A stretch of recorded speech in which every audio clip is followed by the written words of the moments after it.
So welcome back to my channel. This is Padmanabh Sharma and today we will discuss a case law that is Feldhaus versus Bindley.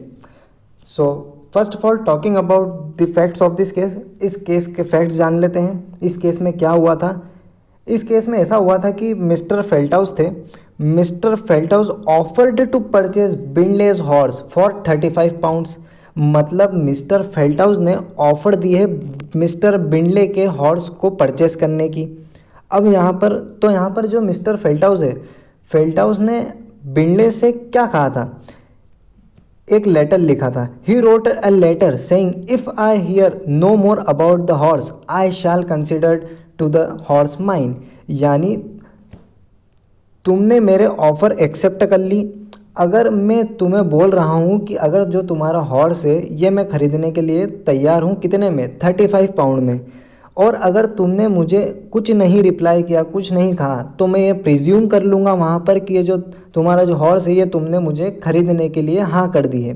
ये letter लिखकर mister Felthouse ने mister बिंडले को भेज दी। अब यहाँ पर जो है बिंडले ने इसका उत्तर नहीं दिया, इसका रिप्लाई नहीं दिया। No reply was send to the letter. और जो मिस्टर बिंडले है, बिंडले ने पढ़ तो लिया था, but mister Bindley instructed an auctioneer not to sell his horse as it was sold to F. यानी बिंडले ने मन ही मन विचार तो कर लिया था कि ये जो हॉर्स है, जो मेरा हॉर्स है, ये मैं फेल्टहाउस को बेच दूंगा। उसने जो है अपने ऑक्शनर को ये कह दिया था कि ये जो हॉर्स है ये ऑक्शन मत करना, इसे मत बेचना, ये जो हॉर्स है मैंने फेल्टहाउस को बेच दिया है। ये उसने मिस्टर बिंडले ने अपने ऑक्शनर को ये इंस्ट्रक्ट कर दिया था। अब क्या हुआ कि by mistake the auctioneer sold the horse. गलती से जो है हॉर्स बेच देता है, जो ऑक्शनर है ऑक्शन कर देता है। अब जो है फेल्टहाउस जो है मिस्टर बिंडले के अगेंस्ट कोर्ट में केस फाइल करता है।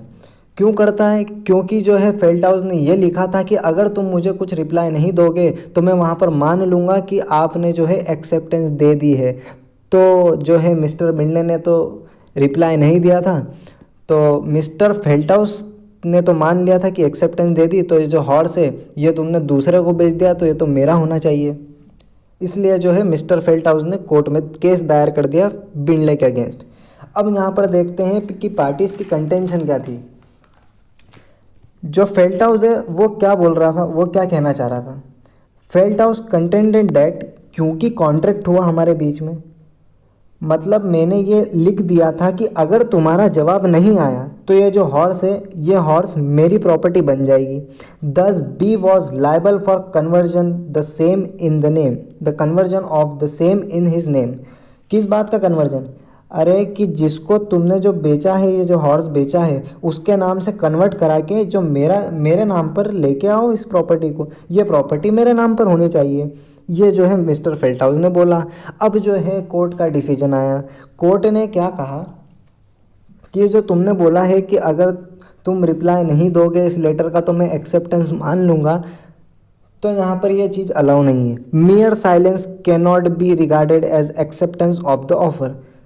तो कॉन्ट्रैक्ट तो हुआ यहाँ पर यहाँ पर अगर आप चुप रहोगे और एक्सेप्टेंस का कम्युनिकेशन यहाँ पर नहीं हुआ, अगर कम्युनिकेट नहीं हुआ, तो यहाँ पर कॉन्ट्रैक्ट भी नहीं हुआ। क्योंकि यहाँ पर जो बिंडले जो थे, Bindley had not communicate his acceptance to Felthouse and mental acceptance is not valid, is invalid. जो मेंटल एक्सेप्टेंस है वो मन ही मन में आप एक्सेप्टेंस दे रहे हैं, उसका कम्युनिकेशन नहीं हो रहा है, तो वहाँ पर जो है कॉन्ट्रैक्ट नहीं माना जाएगा, वहाँ पर एक्सेप्टेंस नहीं मानी जाएगी। और यहाँ पर जो है बिंडले ने तो कम्युनिकेट ही नहीं करा था।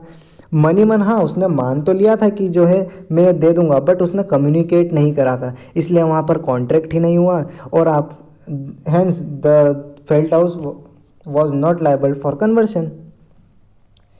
इसमें ये हेल्ड हुआ था। अब इसके बिहाइंड प्रोविजंस क्या थे इस केस लॉ के बिहाइंड, कि जो है mental acceptance is no acceptance. मन में तुमने एक्सेप्टेंस कर ली, पर जो है एक्सेप्टेंस जो है वो वहाँ पर नहीं मानी जाएगी, वहाँ पर कॉन्ट्रैक्ट ही नहीं माना जाएगा। And acceptance should be communicated to the offer. एक तो जो चीज़ है मेंटल एक्सेप्टेंस नहीं मानी जाती, और एक्सेप्टेंस का कम्युनिकेशन भी होना चाहिए, किसको? ऑफर